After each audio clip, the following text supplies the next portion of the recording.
तू बदल गया यार. बड़ा आदमी हो गया अब तो बात भी नहीं करता. If you've moved overseas, you've heard this from friends, families, and cousins that you grew up with.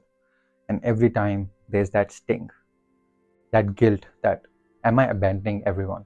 Today I want to talk about whether we should actually feel guilty or whether something else is happening that nobody wants to admit.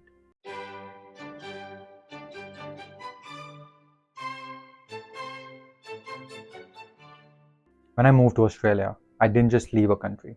I left my parents, my cousins, my friends, people who I spoke to every day. Now they exist mostly on FaceTime. And in every conversation, the complaint is always the same. You don't call anymore. And they're right, I don't. I tried at first.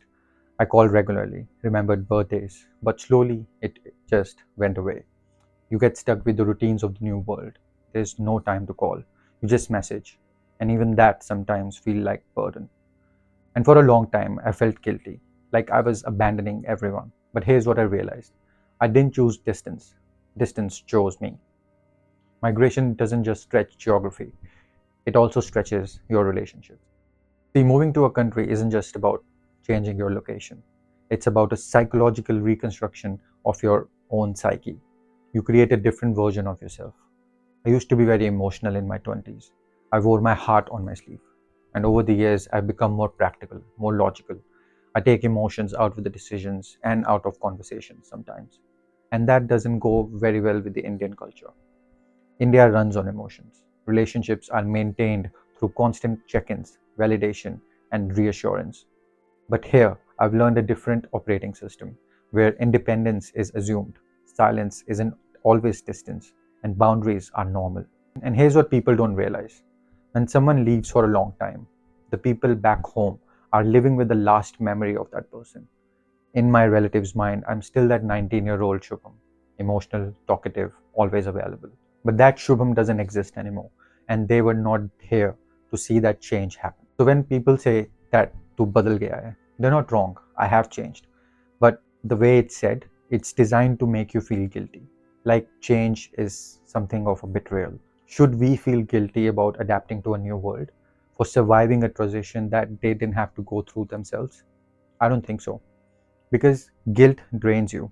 It makes you feel that you owe something to a version of yourself that does not exist anymore. And if you're already dealing with loneliness, cultural dissonance, and identity shifts, adding guilt on top, that's just too much for anyone. So, what do we do? First, stop apologizing for changing. Change is inevitable. People have to accept it. Second, communicate the shift.